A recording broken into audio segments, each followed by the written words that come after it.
Hey everybody, what's up? ChiliDUDE27 here, or I guess I should just say John. I know I haven't posted anything to this channel in a long time, and it's been an even longer time since I posted things regularly, but this channel and making videos was such a huge part of my life for so long that letting it die and just fade into obscurity without giving it a proper send-off just feels sort of wrong. You know? On this day 7 years ago, I posted my very first YouTube video, which was part 1 of a Let's Play of Ratchet & Clank.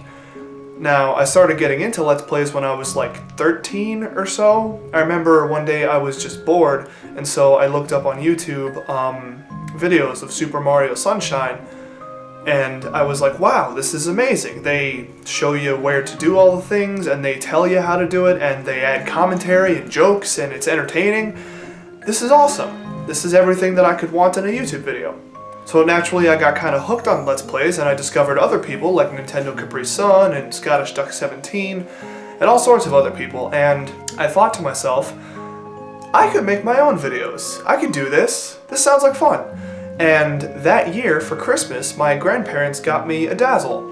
It was a black Dazzle. Dazzle is it's not really used that much anymore, obviously, because it's pretty old, but it was a capture card. It recorded in like 480p. 480p, I think it was able to upscale to like 620 or something like that. It was really worthless and weird, but it was so good for the time. I was so happy with it, but obviously I didn't utilize it correctly, because if you go back and watch that first video, it has weird interlace problems and it's just terrible. Oh my god, it's so cringy. But it still has a lot of nostalgia for me, because it reminds me of a different time in my life when I was a much different person.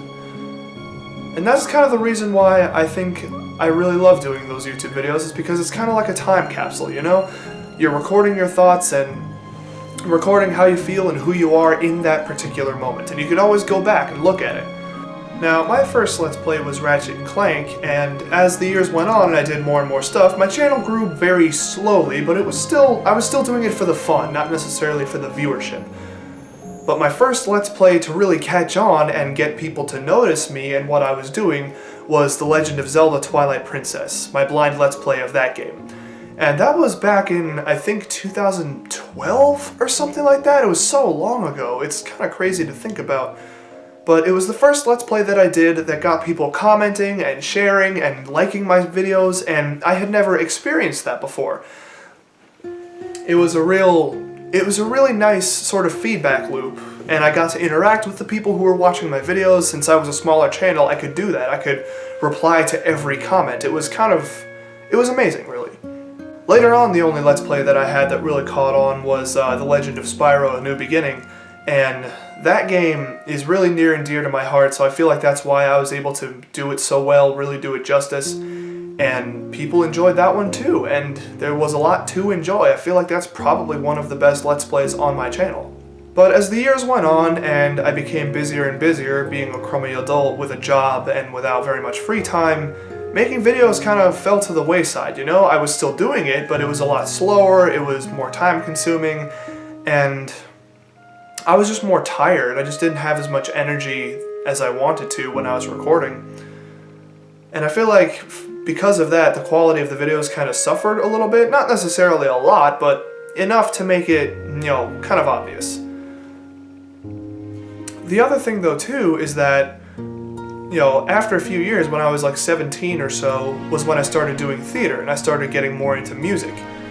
And I don't feel like it's too pretentious to say, but those are the things that make me who I am. They're what takes precedence when it comes to using my free time and my creative energy. And so making videos fell even further to the wayside, to the point where it wasn't really worth my time to do it anymore. And I know that that's bad to say, and I'm not trying to blame theater and music solely for the death of this channel, but in a way, it kind of is like that. I wish I had enough time in my life to do everything that I want to do, and videos, making Let's Plays is still definitely on that list, but it's not high on that priority list, not at all. I feel bad saying that because it was really important to me at one point, but as you get older, your priorities shift, people change, and You spend your time doing different things. And doing theater and doing music has given my life a lot more purpose than it used to have. I feel as though it really gives me a drive to get better and to succeed in what I'm doing. I don't feel that it's too much of a stretch to say that theater and music has kind of saved my life in a way. Because without it, I would just be another boring factory worker with a boring life and a boring job and a boring house to live in. But being a musician and being an actor, it's what gives me a purpose to be alive. And I know that that sounds kind of grim to put it that way, but it's true. And I mean that more in an optimistic way. Because my drive for the last few years and my drive in the future is going to be to make a living doing this. And the big difference between doing videos and doing music and doing theater is that videos exist only online and I was just doing it for my own satisfaction. While music and theater, I do very much do that for my own satisfaction and my own fulfillment, but also people enjoy those things. I meet real people who actually like my music and who like what I do on stage, and that's a really nice feeling. Because while there are a lot of people who have seen my videos, there's a lot of real people that I've met that enjoyed my music and my acting and the way that I portray things on the stage. But I'm just rambling at this point. The bottom line is that while I did have a lot of fun making YouTube videos back in the day, and I'll always have fond memories of the people that I met and the things that I did, and like the different collaborations, those were fun too. I'll always have a lot of fond memories of that time in my life, but the bottom line is that I've moved on to something that I find more fulfilling and true. It's more time consuming, it's more emotionally taxing, and it requires a lot more of me than videos ever did. It's what I love to do, it's what I live for, and I couldn't be happier about that. However, with all that said, thank you. Thank you to anyone who's ever watched or liked or commented or subscribed. Thank you. It means the world to me. And before I end this off, I just want to say, do what makes you happy. You know, it doesn't matter what other people have to say about it, whether they think it's stupid or it's a waste of time or that you should be doing something more productive or whatever. If it makes you happy and it gives you fulfillment, that's what matters. You only get to live one time, and a lot of people don't realize how truly special and unique and important that is. They just drift through their lives not really doing anything, not really making an impact. You have to go out and find that meaning, find something to live for, whatever it is. Because if you don't, well, what's the point? And true. Whatever you do with your life, it might not mean a whole lot to a whole bunch of people, it might not change the world or last hundreds of years or whatever.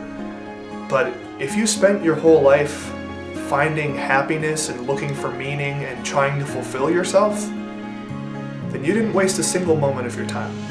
What I'm trying to say here is, be who you want to be, not who other people tell you you should be.